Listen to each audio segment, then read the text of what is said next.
Okay.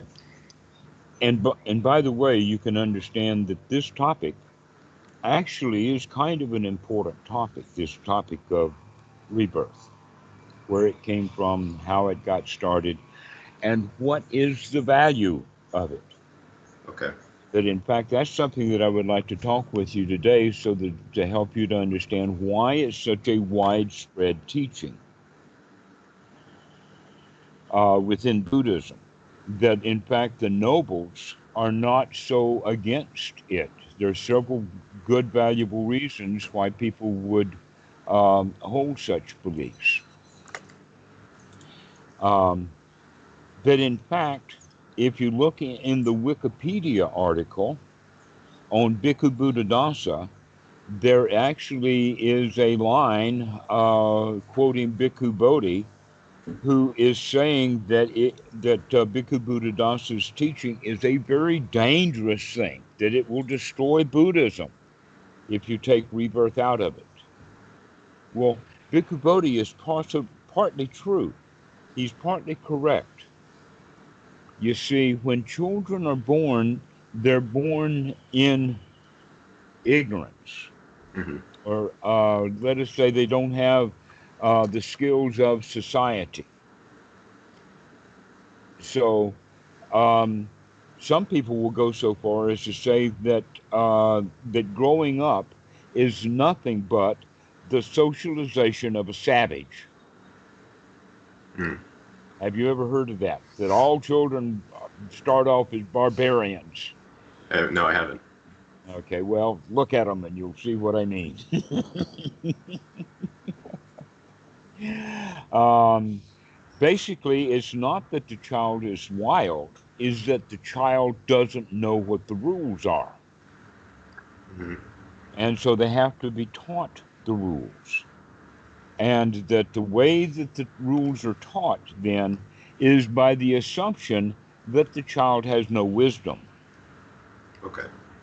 And so, in this regard, Bhikkhu Bodhi is correct that if we do not teach our children how to behave, the entire society here in Thailand, the entire Buddhist society will deteriorate into bedlam.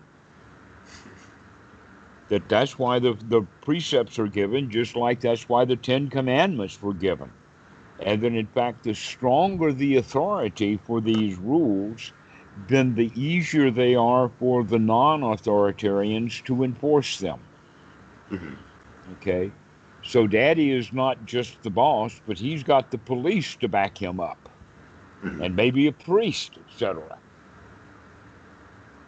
Maybe I'm the boss here because God Almighty said I'm the boss here. Yes. Divine right of kings, you see. Sure. Sure. So, um, this is the beginning of it, and that I can tell you about the Thai society in that regard, because this is actually quite an interesting thing. You see, right now, after 30 years since Bhikkhu Buddhadasa has died, the number of adherents or followers or people in Thailand, Thai people who are interested in Bhikkhu Buddhadasa, has swollen into the millions. Mm. Not because of reverence for him, but because the general population knows that what he is teaching openly is correct. Okay. That generally, because of what we were talking about here, that the noble Dhamma has always been kept tight, kept secret, kept away from the regular crowd, because foolish people can understand it wrongly and then use it for manipulation. An example of that is that if you do not have the ordinary right view of that this is a set of rules, this is right action and this is wrong action, and if you do right action, you'll get a reward, and if you do wrong action, you'll get punished. Have you ever heard of that before? That's the law of Yeah. karma in restatement. Hmm. Okay. Um, and that wrong view would then be saying, oh no, I can get away with it. I can go ahead and do what I and you both, we all consider as bad behavior, wrong behavior, but I'll do it and get away with it. Yep. Okay? This is the drive-by shooter. This is the politician. This is the wealthy man who thinks it's his money will get him out of any problem. This is I think it's called amoralism, right? Right. It Yeah. is. And we are all amoral. We start off that way.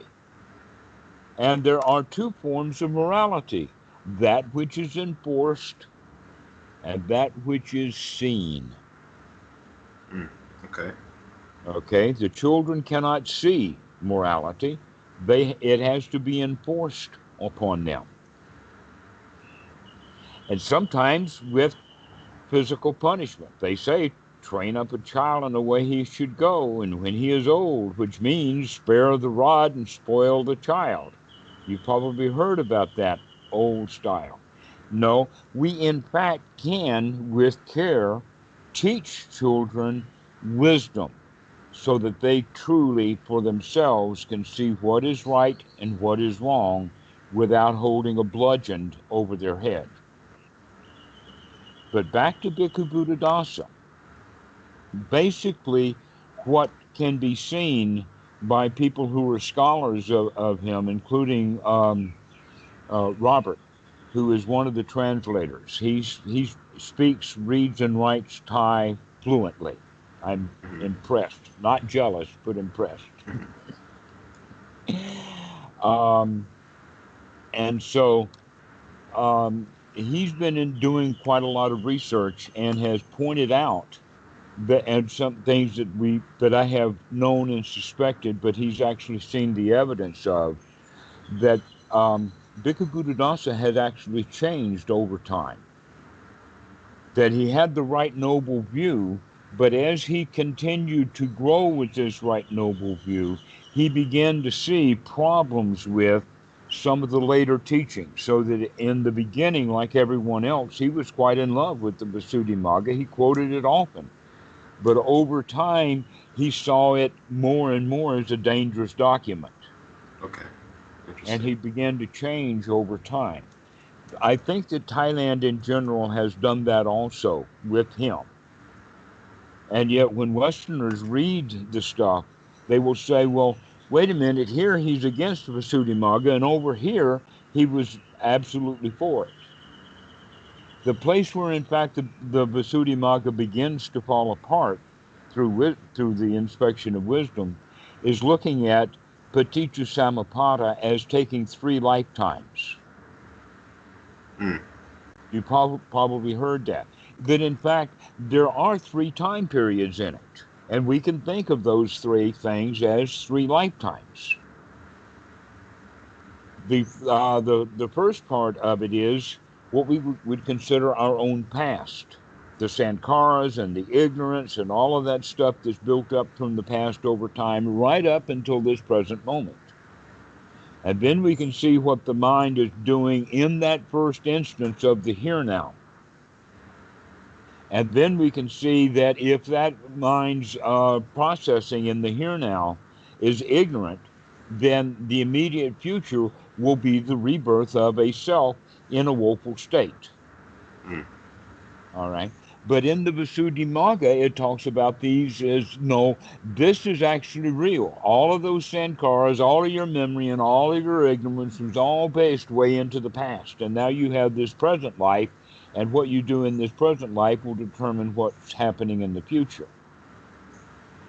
Well, one of the problems with that is that it robs us of the ability, first, to do anything about that future other than try to make merit to make that future life better. That's what we're looking for. However, that gives one the idea that, oh, I'm a good Buddhist and that I understand dukkha and the Four Noble Truths. I'm just not suffering right now all of that much, but I do understand the samsara of life after life after life of the same old stuff over and over again. I will eventually get tired of it, and then I'll practice. But until then, I want to make some merit so that in those next lives I won't have to suffer much. Well, if I can't see suffering in this life and I want to make my next life better so that I don't even have to suffer then as much as that I suffer now, when am I ever going to see dukkha enough to where I actually want to practice and get out of it? Hmm. So, in that regard, belief in rebirth has really two qualities to it. One is that it gives us the delusion that we don't have to do anything about it now. Okay. That's one of the major problems. But the other problem is that in this lifetime, it does not give us any way to come out of dukkha in this lifetime. Okay. Why? Because of rebirth. You're either going to get enlightened right now, or you're going to be suffering in samsara, the life after life. That's the story, right? Yeah, I mean, Okay. Well, this is basically what happens with your ordinary mindset is, and most Buddhist people believe it like that. That in fact, the belief in rebirth that keeps this a Buddhist society prevents most of the people from actually getting the best benefit out of it. it's interesting. I've heard it I've heard it a different way. Um, but I understand what you've said. Right. So it's a matter of, do you see dukkha or not enough in this lifetime to get out of it right now, never mind about the future? Or are you saying, oh, well, my dukkha is not really all of that big. I can put it off and put up with it for at least the next million years or two. the, the way I've seen it, it's almost like the way rebirth was understood in my head is if I don't take priority in this life to correct suffering, then I'm going to be suffering much more than I would necessarily need to if I just took the action right now to correct that. So in that sense, whether it's true or not true, this was like the perspective. Like it wasn't a demotivating factor. It was like, oh, I should practice now and today because these are going to affect an on an innumerable amount of experiences down the line, even more than just this finite life. That's how I interpreted it. Okay. But in a way, you're still postponing your joy for some future. You're still working at it to get a benefit later. Well, that's what that's what we're always doing at some level until we're fully awake. No. Well, okay. Yes, that's true. Wake up. So I understand the way I see it is um, conscious touching my face. I almost feel as if I'm in a place where I am very committed to doing the practice right here and right now, and I almost see the view of rebirth as, and correct me if I'm wrong, but it's almost at where I'm at, slightly beside the point for me where I'm at, where I'm very committed to seeing this through in this life, in this as um like I'm committed, I'm motivated to do this and Mhm. seeing directly what these byproducts are, and whether the view is this or that, I'm not too interested, but I'm interested in conducting the experiment in my life to see directly the cause, because it seems as if a lot of this rebirth, whether it's believed in or not, it has a lot to do with how it motivates the practice, how it encourages or how it informs someone's way in which they go about doing their own practice. Mhm. And where I'm at is, regardless of what that is, whether it's just this life or whether it's countless life, it doesn't really matter. I just want to like wake up to what is this awareness, this state that the Buddha has been talking about. And when that happens, it doesn't matter to me. It's just I know that's what Uh-huh. my All right. trajectory is. Because honestly, it's a little bit it creates a little bit of a confliction inside of me to have to question or think about whether this is a reality or whether it's not a reality. And I come to this sort of place where I don't really care, if I'm going to be completely honest, where That that's an excellent place to come to. I congratulate you. okay, Okay. um, And the reason that I say that is because you can also understand that many of these beliefs are based upon the fear of death. mm, They that's true. want to be reborn because it's difficult for people to conceive of coming to the state of not being, of being Mhm. dead. Yes. Okay. The world got along without you before it met you. It'll get along without you after you're gone. Mm. And The people don't like that. the thing that led me to that sort of feeling of not caring is because I realized whether or not I have a belief about it, it doesn't change the reality of what's already here. So it's like, That's an important point. Exactly. Here we are, whether you believe in that or not. Here we are. it's like, Um, so let me finish a point about Bhikkhu Buddhadasa. And okay. that was is that one of the things that he was doing, gosh, I could just go on and on and on and talk about this particular topic, uh, that he became because of the friends that he made. He had friends in very high places, and he got those friends in very high places because they understood that he understood the Dhamma. Hmm. Okay, and so basically what I'm saying is he connected with nobles. Nobles tend to connect with each other because they know that they're in the minority, that most people do believe in rebirth and all of the magic that comes along with that, including the magic of a self and the magic of who's reborn and me reborn and all of that other stuff. Mm. So these friends in high places positioned Bhikkhu Buddhadasa to have a major influence. And one of the places that he had influence was in the legal or judiciary in Thailand. Now, even in the United States and other places, when we talk about not the police force and not the army, but we're talking about the judiciary, we're talking about judges, we're talking about university professors who teach law, we're talking about law students and that kind of thing. All right. Mm. And so, in that regard, he gave a set of series of 12 talks to judges, except that it wasn't like having a group of judges, maybe nine or Supreme Court or something like that, but rather this was in one of the largest auditoriums in Thailand that actually did belong to the government as part of the judiciary. Okay. And that this auditorium was packed.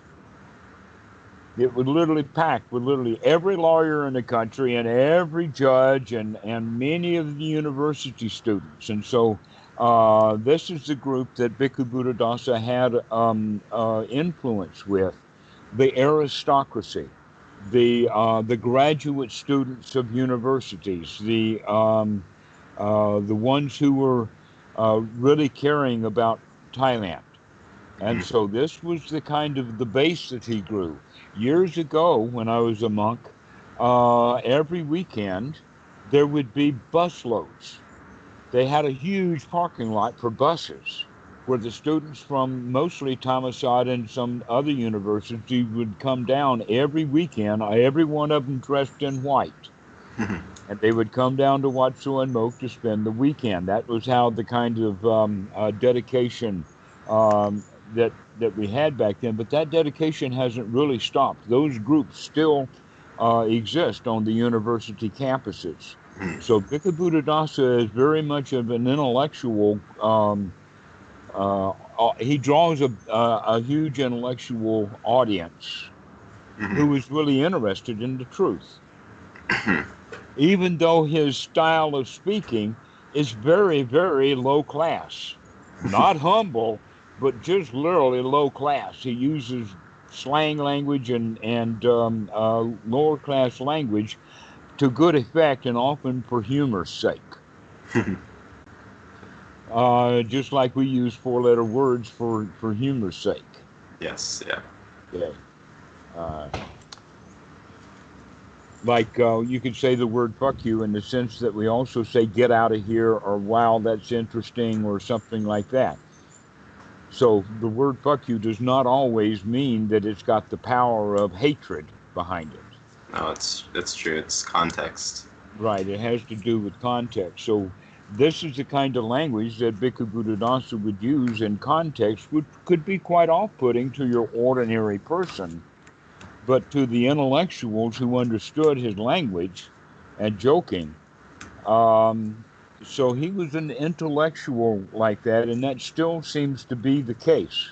Mm-hmm. That the average Joe Blow on the street who is uneducated, he doesn't know too much about Bhikkhu Buddhadasa, but he has still become almost the icon in South Thailand. Okay.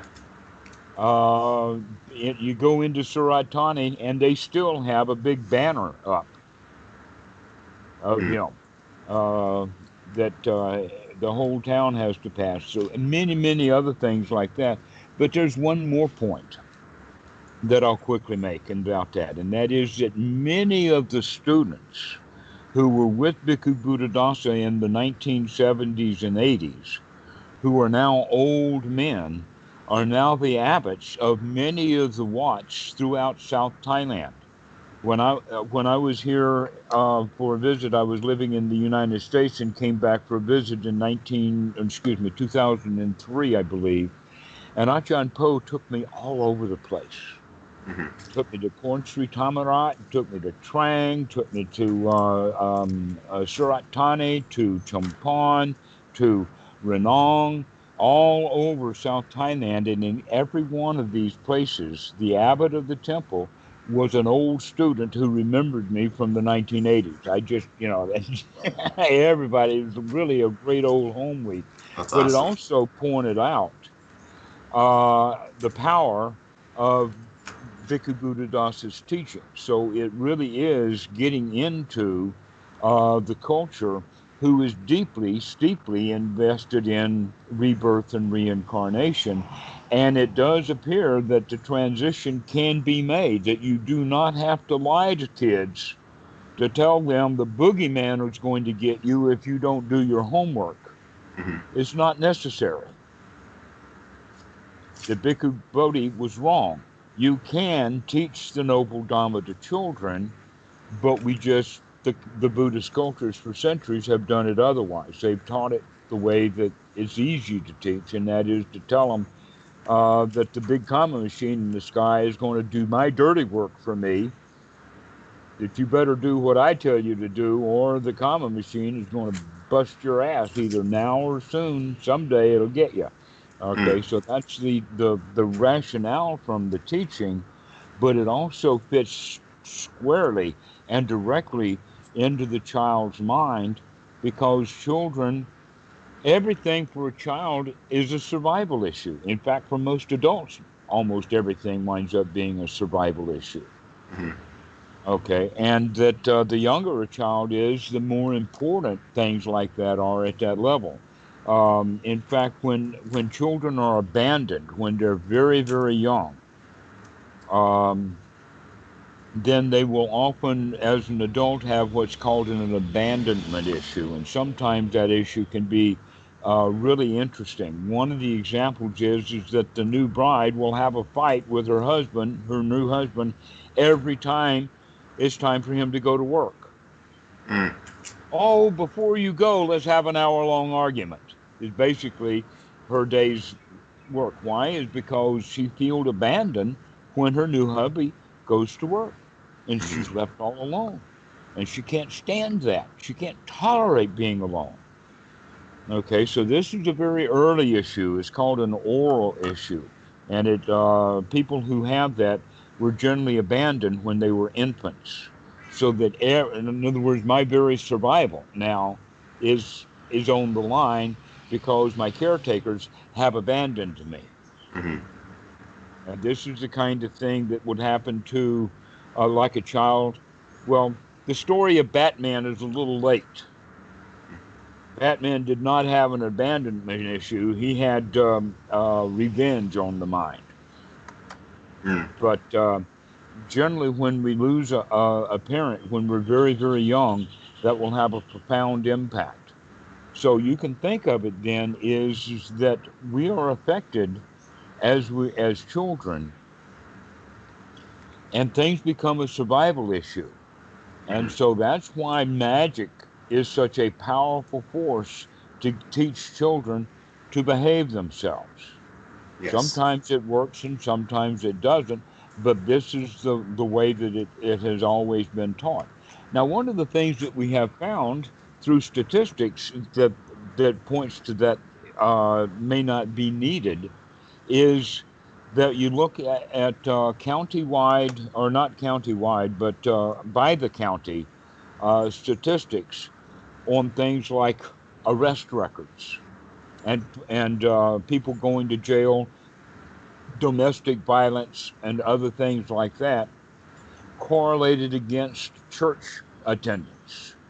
Mm-hmm. And what they have found is that those places where people don't attend church, they don't think much of it and they don't go. And you could think of that basically the society is kind of either non-Christian or even go so far as to call them atheist, at least in style.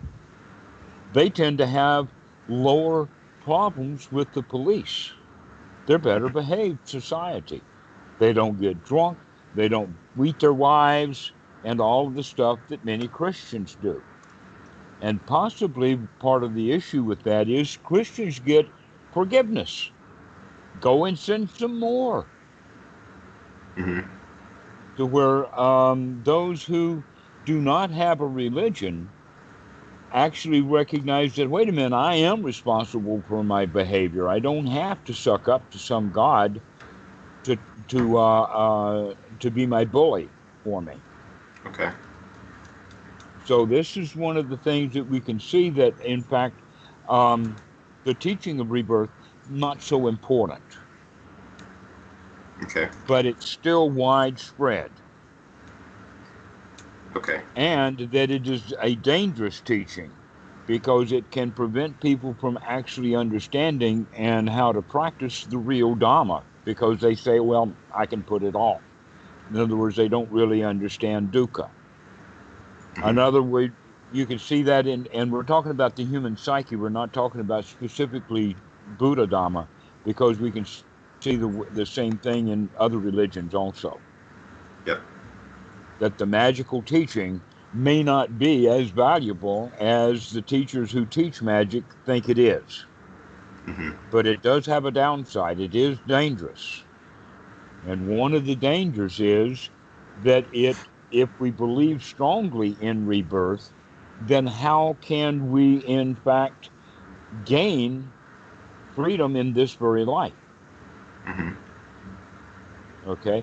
Because my past, the old past, affects this life so much that all I can do is get some brownie points to have a better life next time. That's the mentality. Glad to see that you're coming out of that you're recognizing, number one, it's not a survival issue. Mm-hmm. Belief in rebirth has nothing to do with whether you're going to be able to survive this life or not. Mm-hmm. The next point that we can talk about in a sense is that in this belief of rebirth, we don't even know where the term comes from. We do know that these translators that translate things into rebirth generally are mistaken. An example of that would be jati. The word jati can be used as birth, but it can also be used as just merely the starting of something, Mm-hmm. just like we use the birth of the blues. Mm-hmm. Okay, it just means that, yeah, things got started then, but it doesn't necessarily mean to translate it into a magical form of rebirth. Mm-hmm. It's just things get started. And that's why Paticca Samuppada, if you think of it, the stage of jati, is actually in the next lifetime. No, that happens in this lifetime. And when we can, not just in this lifetime, but it's the natural outcome of clinging. That if you are in the state of clinging, you will naturally be reborn in one of those woeful states, which woeful state depends upon how you're clinging.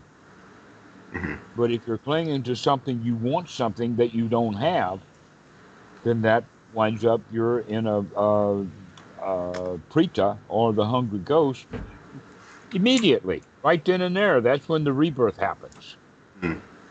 Once we understand it from that perspective, that means now we've got something that we can actually practice, something that gives us immediate benefit and relief in this very lifetime.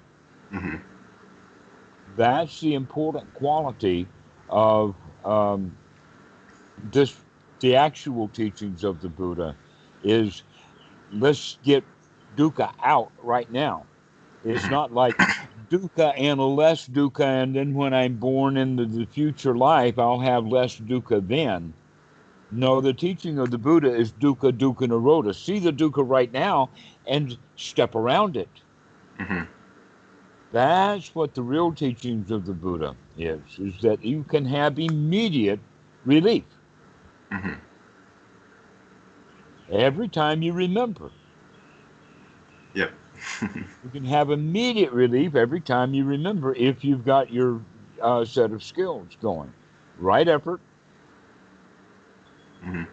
right sati, right view gives right attitude. And we use anapanasati to practice that. Okay. And so that practice of anapanasati then gives us immediate relief, immediate benefit. So when we talk about the hindrances, there's actually a state that we can see that is relief immediately from these hindrances.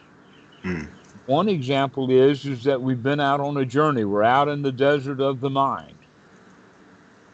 And then we find the oasis or a campground or a bungalow or home.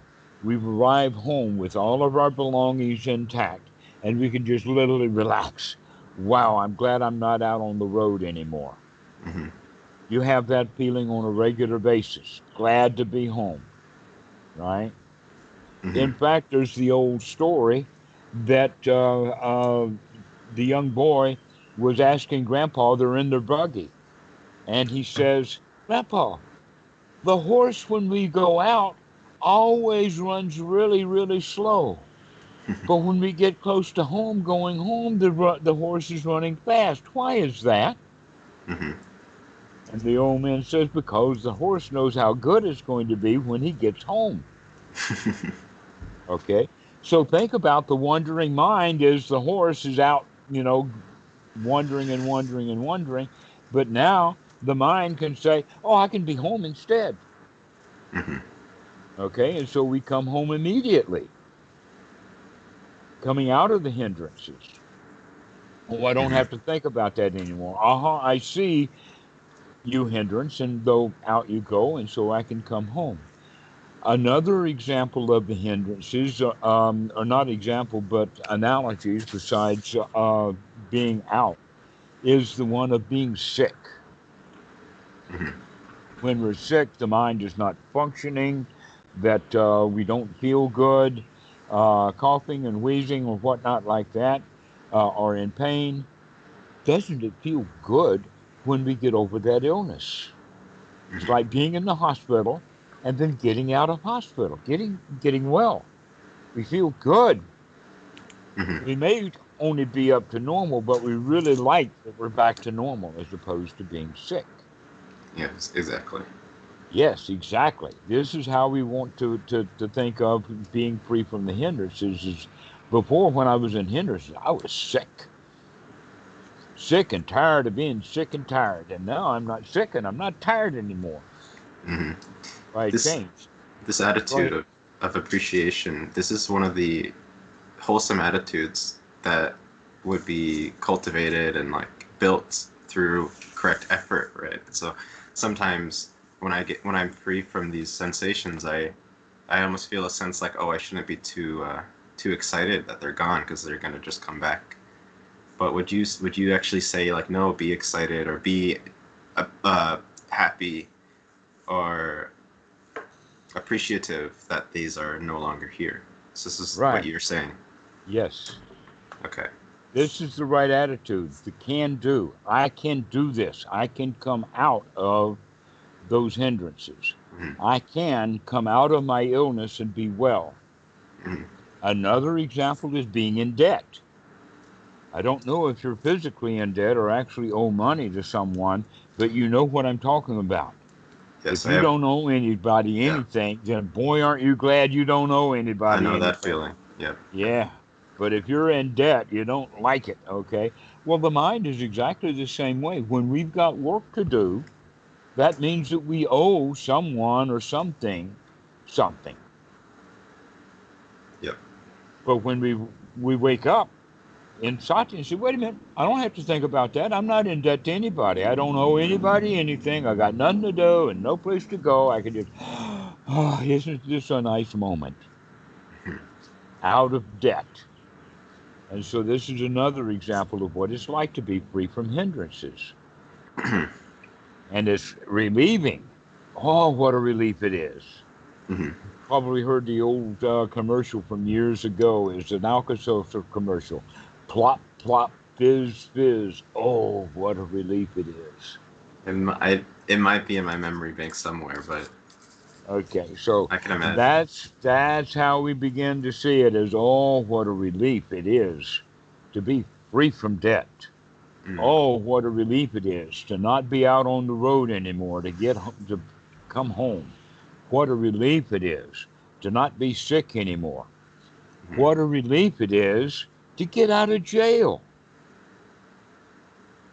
Now, That's another analogy, is that you're in prison. In fact, Bhikkhu Buddhadasa makes a big point about the prison of life, that we're actually a prisoner of our lives in these hindrances. the question that naturally arises is, when there is a external burden that is actually present, like actual debt and real turmoil. How does that? How do we approach dealing with that while still feeling the sense of I'm free, or is that not possible? Well, the feeling of freedom, if it is properly developed and as a skill, actually does chase out those old feelings of being in prison, being under the thumb of of a creditor, being out in the dangerous world. That we can feel like we've come home. Mm-hmm. But that's a skill that is to be developed. We Mm-hmm. basically have to talk ourselves into it. Mm-hmm. I And so mean, thinking about it from this perspective, but think about, wow, it feels good to be free from debt. Let mm-hmm. me right now not feel like I owe anybody anything. I do not owe anybody that email. Mm-hmm. I do not have to work. I do not have to think about it. I can just relax and be free for this moment. Mm-hmm. So I'm thinking of, if you genuinely do owe something to somebody, do you know, is it just a knowing, like, oh, I now I know this is something that I'm going to do, but I'm not going to create suffering because of it? Hmm. That's the attitude of. And the way to do that is, for instance, that you've got a banknote coming. Mm-hmm. So two things need to be done. Is one, that you need to know that you can cover that banknote that's Mm-hmm. coming due, that you can pay the debt. And number two, after you know that, why give it any more thought? Mm-hmm. And yet we don't. We keep thinking about it. Oh, I got to pay that debt. Oh, I got to pay that debt. Oh, I got to pay that debt. When in fact, no, you don't have to think about it at all. Mm-hmm. But then you can recognize, wait a minute, maybe I even don't have the money to make that payment. But sitting here right now, I'm not doing anything to go get the money to make that payment. So why should I be frustrated and upset about owing that debt? Mm-hmm. I'm not going to go do anything about it, so why should I even think about it? Mm-hmm. I don't owe it right now. Out it goes. I'll think about it tomorrow. Mm-hmm. Okay. That's the way to begin to understand, because we do know that you will think about it tomorrow. So why Yes. think about it today? Mm-hmm. Let this moment be okay. I'll take care of that later. Mm-hmm. Okay. All right. One last one, and that is the interesting one, and that is being a servant to someone. Like servant to the king, you got to get up before the king does. You got to get his clothes ready. You go around saying yes, sir, and smiling at the king all day long. And the last thing that we do at night is we tuck the king in, and now we're off. Mm-hmm. Okay, all day long, you got someone else to take care of. We've got other things to do. And now we're free from the king's service. Mm-hmm. We don't have that job anymore. Well, I've got my time to myself now. Okay. So we can actually think of being in debt is almost like being in service to the king. And it's the same thing as being out on the desert, wandering around, not at home. It's a feeling of dissatisfaction. Mm-hmm. Being sick is unsatisfactory. Being in debt is unsatisfactory. Being in prison is unsatisfactory. Being on the road is unsatisfactory. Mm-hmm. And being in service to someone is unsatisfactory. And in this moment, when I throw the five hindrances out, that means that I've come home, I'm not on the road, Mm-hmm. that I am not in jail, that I am free, that I am not in service, that I can take the moment off, or maybe the whole day. That I am, in fact, not sick, that I feel okay right now. So these are the five hindrances and the five analogies. And by giving you that and recognizing, no, when I'm free from these hindrances, I'm not on the road anymore. My mind was on the road. It was out wandering around, looking for something and wanting to do something so that I could feel better. And I don't need to be out wandering on the road looking for something to do so I'll feel better. I can just simply feel better right now by giving up that search and being satisfied with this present moment. And so the five hindrances are really, really, once we begin to understand them, we can see the depth of dukkha. And this is the important point. This is why the Four Noble Truths is the teaching of the Buddha. In fact, he said in one of the sutras, both formerly and now, I teach only one thing: dukkha, dukkha nirodha. Okay, he doesn't say dukkha, dukkha, dukkha for a while and then you're reborn into no dukkha. No, it's dukkha, dukkha nirodha. Wake up to that dukkha and come out of it now. That's the real teachings of the Buddha. To actually experience that third noble truth of being free from suffering. To recognize what it feels like, to feel good. Wow, I don't have any of that stuff on the mind right now. Isn't that great? Mm-hmm. So we talk ourselves into feeling good by recognizing that the mind is free from hindrances, and that helps us to develop those twin skills of piti sukha. Piti has that release, that aha, that big point, Mm-hmm. and followed by the sukha, which is the relaxation. Mm-hmm. Many different analogies. You could say that the gun going off, the blast of the bullet, and all of that is the piti, and then the sukha is the smoke Mm-hmm. that's left. There's many ways of looking at it, okay? And so we begin to develop this feeling of being a winner. I can do this. That's associated with the piti. I can do it. I've Mm-hmm. got it. I feel really good that I can do it.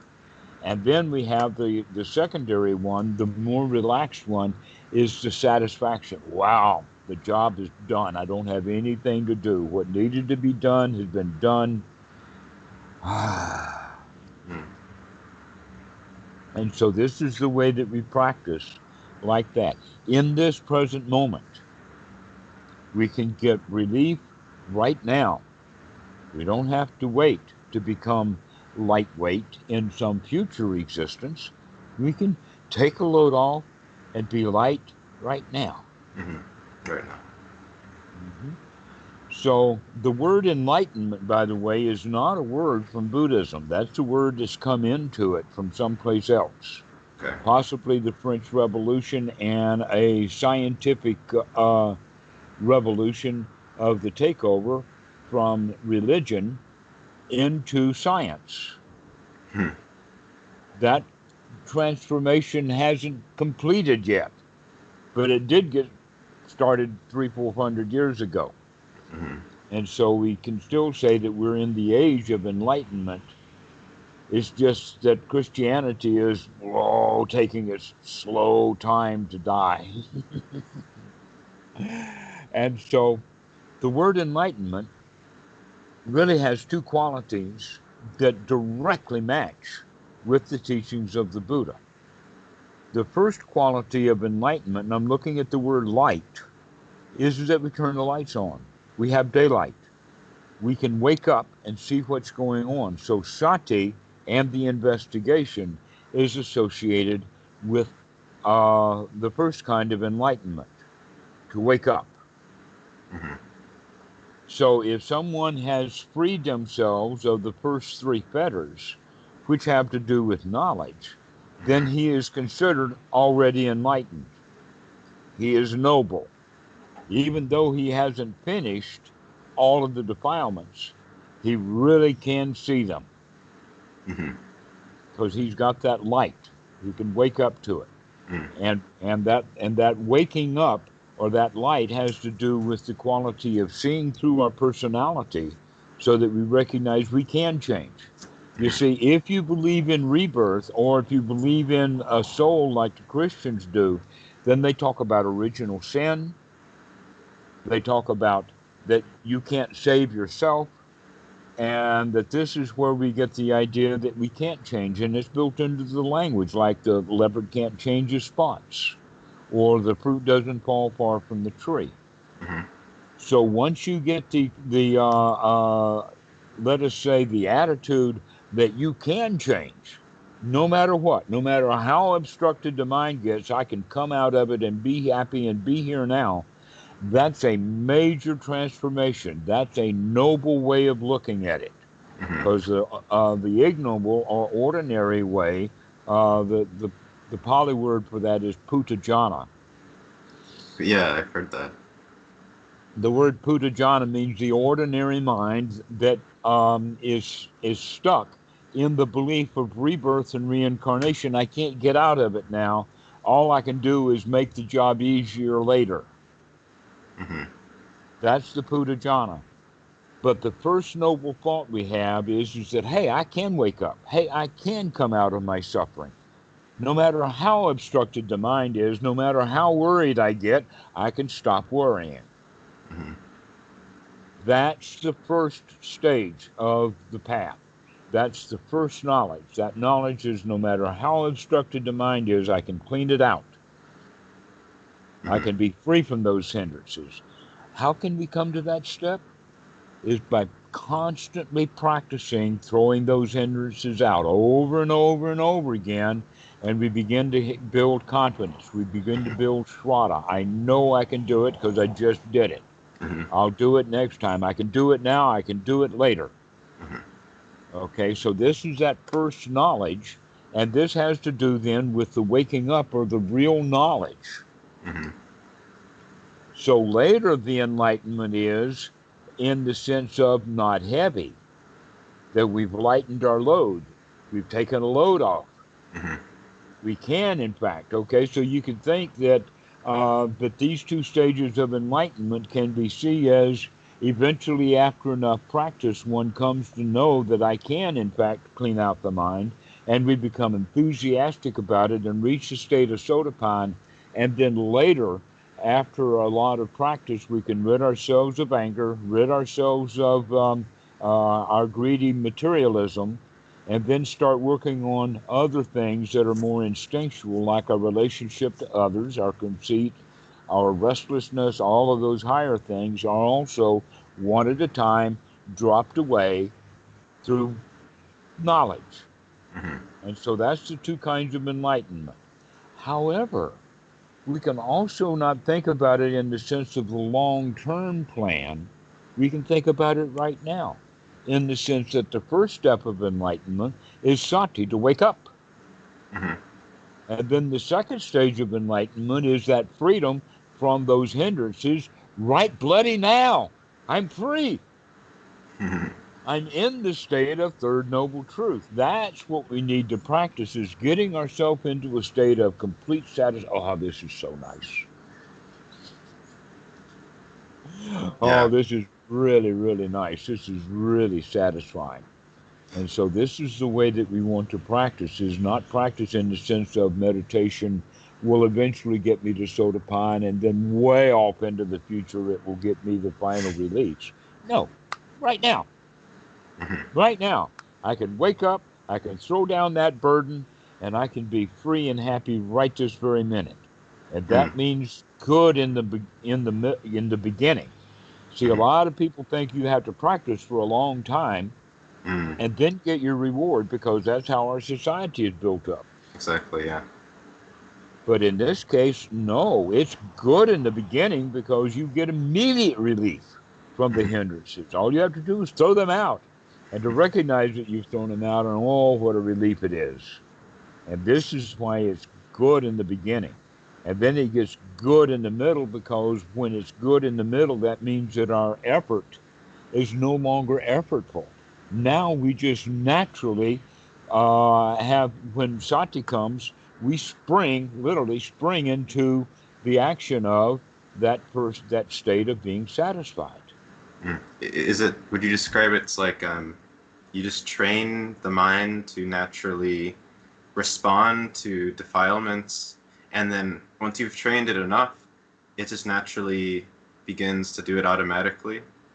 Not automatically, but let us say what is automatic is a better word to call it rather than automatic is unremitting. Unremitting. Unremitting mindfulness. Okay. What we mean by unremitting is just it comes back. It doesn't just dwindle away and stop. It Yeah. keeps coming back and coming back and coming back. There may be times when there are hindrances there, but that's not going to last long, because sati is going to come right back. Hmm. That's how we want to train it. Hmm. This is why the sati is the most important skill to be developed, because this is the one you need the most. The other skills, as we develop, become more habit forming in the sense of one's right effort. Now it becomes that we spring right into action. It actually becomes energetic. In the beginning, it's a lot of effort. But when our effort is developed well, then it's easy to do. The Hmm. same thing is also true with the investigation, that in the beginning, we have to tell ourselves, you've got to look at what's going on. You've got to notice this stuff. You've got to watch what's going on. You've got to note. That's the whole Nahashi method. Later, when it's unremitting, we just naturally are looking. We're Hmm. watching. We're not going to let anything get by. When Hmm. unremitting sati is there, unremitting investigation. And with that comes along that springing into action, or springing into it with the energy. And then the right attitude is the attitude of the other things in this Sambhojana, which is joy, pity. Oh, I can do this. Hmm. And we become relaxed. Now, I Okay. know that in the sutras it uses big, powerful, heavy words like tranquility, but for me, tranquilizers are what you shoot out of a gun to make a lion go to sleep, and that's not Yeah. it. I don't Sure. want tranquilized.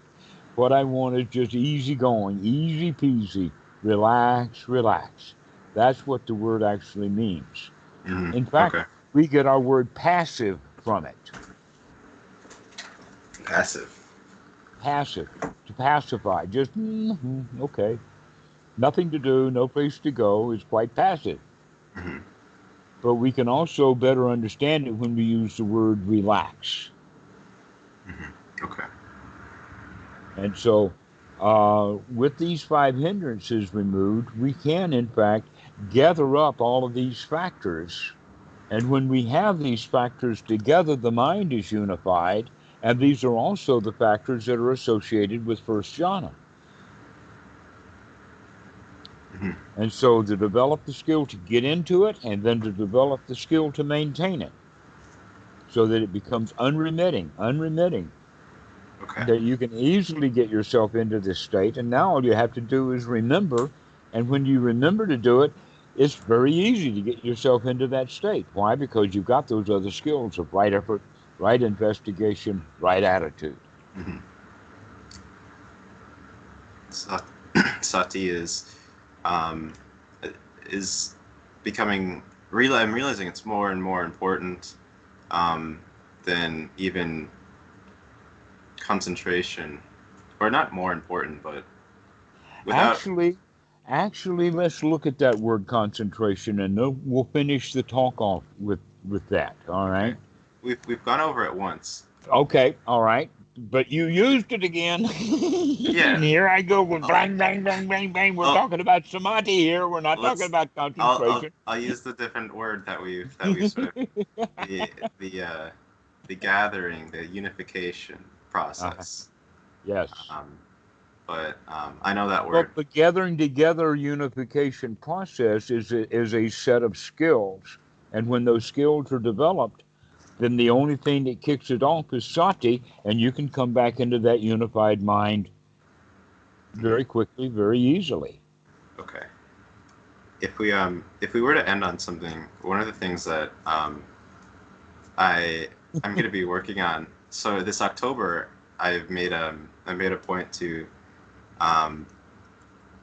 just focus more on satipatthana, just this mindful thing that because it's more apparent to me that this is something important, and I'd want your we can discuss it more in October, but at least for the beginning, I'm trying to formulate a way of practice from just the morning, You the want to evening. incorporate the word vipassana. Okay. That's the word you used, right? Okay. Wait, I didn't use that word. Did you hear me Pardon? use? Did you hear me use the word vipassana? Well, let us say that vipassana actually means the result of the investigation. Okay. If the word vipassana is bringing on a state of inspiration, a state of can do, then it's functioning correctly. Okay.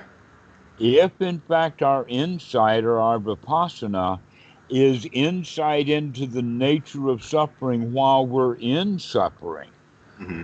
which is the way that most of the beginning students practice, then this is not useful, because that's just dukkha, investigation of dukkha, insight into dukkha, more dukkha, but boy, do I know what it is, but I'm still in dukkha. Mm-hmm. That's not how we're going to practice. Mm-hmm. The practice is all the insight we need is to see that it is dukkha, Mm-hmm. or that it's a hindrance, or that it's an obstruction, or Mm-hmm. that it is preventing me from being in a really good state. That's all we need to see. All the insight that you need is the insight to say, whoa, I'm out of here. Mm-hmm. Okay? That's inspiration. The inspiration or the oomph that it takes to get out of it, that's what is our vipassana. Mm-hmm. Not the investigation of dukkha while in dukkha. The time to investigate dukkha is while we're not in it. Mm-hmm. Just as the right time for the scientist to investigate what's in the petri dish is while he himself is not in that petri dish. Mm-hmm. Makes sense. Okay. So, this is why we want to see those hindrances as hindrances and then come out of it immediately. Mm-hmm. That's the practice, Mm-hmm. not the investigation and the insight, deep insights. We Mm-hmm. don't need. We need only a very quick insight to know I don't need to be here. Let me get out of it. Yeah, the this perception that this is not, I don't want this here, and the perception of I don't want this here because it's dukkha, and then the process of removing it as soon as possible. Um, so is how I'm understanding what you're saying. Is Right. yeah. The action that it takes, one's right effort, is to throw it out. Mm-hmm. And think about it in the sense of the action that leads to the end of action, or karma that leads to the end of karma, is that hindrance and hindrance and hindrance and hindrance and hindrance, and then we throw it out, and now it's gone. All it took was that pushing out. Another example of that would be that if the cops want to stop traffic, all they have to do is to put out a roadblock. Mm-hmm. And all of that traffic, look at how many people and how many big trucks, all of that traffic will stop if you put up a roadblock. Mm-hmm. So that's what we have to do, is we have to put up that roadblock to remember that we're going to put a stop to that. We don't have to be that. And that the right roadblock to use is, aha, I see you, Mara. Aha, I see you. Yeah. Aha, I see you. That's gladdening the mind. That's the whole change right there. Sometimes after putting up these roadblocks, it feels like the mind begins to protest that what used to be able to come through. In my experiences, sometimes it gets upset that there's this block now of ignoring, and sometimes it will recede, and then it will come back even stronger. It feels. Mm-hmm. But you threw it out one time, you can throw it out again. Yes. Yes, but you're pointing out something that's very interesting. Yes, the habit patterns of the mind is such that we do want to complete a thought. Even when I'm talking to students and they'll interrupt me and we go off on a tangent, still I want to come back and complete that thought. Of course. Yeah. That happened in this talk when I wanted to continue with Bhikkhu Buddhadasa. We stopped at Paticca Samuppada, and then we picked up later on that he went to talk to the judiciary and talk Yes. about the high class people. Okay, so that's an example that yes, the mind does want to finish a thought. Mm-hmm. More dukkha. Yes, we know. And so we can, in fact, say, yeah, we can be watching for that. Yeah. Um, oh, wow. Let's put it this way. Let me give you this story. Okay. The old man had been going to this same temple in his locality for years and years. He had risen to prominence. He was on the board of directors. He went to the temple on a regular basis. All of his family knew and everything. And then a new monk comes to live at that wat. And he has an argument with that wat or Mm-hmm. that monk. Okay. So this old man going home is a Dhamma dude, and he knows what's going on in his own mind, and so he makes a deal with himself. I am not, for a while, going to think about the what at all, because I know if I think about the what, I'll think about that monk. If I think about that monk, I'll think about that argument, and here I am suffering again. Mm-hmm. Therefore, the whole topic of that what is persona non grata, except that in this case it's thought non grata. It's out. You're not going to allow that particular kind of thought to come in. So an example would be when you're in debt, don't think about the debt. You either get the money and pay the debt off or you don't. But even whether you do it or not is not important. It's the fact that you're worrying about it. Mm-hmm. And so this is the to continue along with that idea then is that we begin to understand that some thoughts are not worth having. Therefore, anything associated with that thought, I'm not going to allow in. Mm-hmm. And so if you've had an argument with someone, you don't let that person in your mind at all. And so Johnny comes to my mental door, out, Johnny. You're out. Think thoughts about you, not Johnny himself. When I see Johnny, he's good. Why? Because I have forgotten now about the argument I had with him. I Mhm. keep forgetting and intentionally forgetting that argument. I'm not going to think about that argument. So when I do see Johnny, I'm good. Now, Yeah, Johnny may want to start up the argument again because he's had it spinning on his mind all of this time, you see. okay. That makes So we're sense. going to start deciding I'm not going to have whole topics of conversation are Hmm. going to be off limits. I'm not going to let that thought come in. Hmm. An example again would be visas. I've got to do a visa, got to do one in January, but I'm not going to give it a thought until January.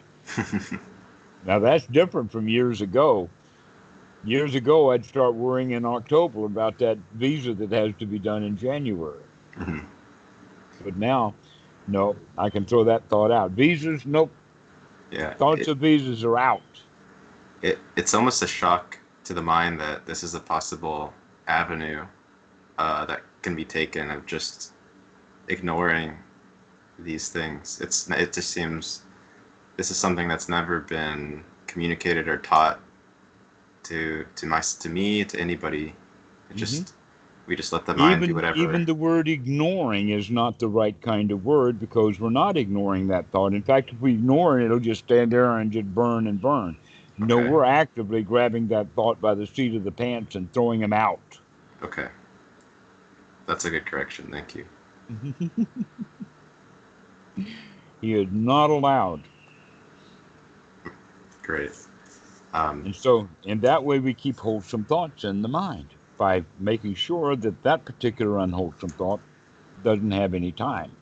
Mhm. As soon as I see that thought of Johnny and our argument coming in, or I don't even have to have the thought of the argument with Johnny, just Johnny himself, any thoughts of Johnny, and out they go. I'm not Mhm. going to think about it. Mhm. When um, okay, that makes sense. That's helpful. Um,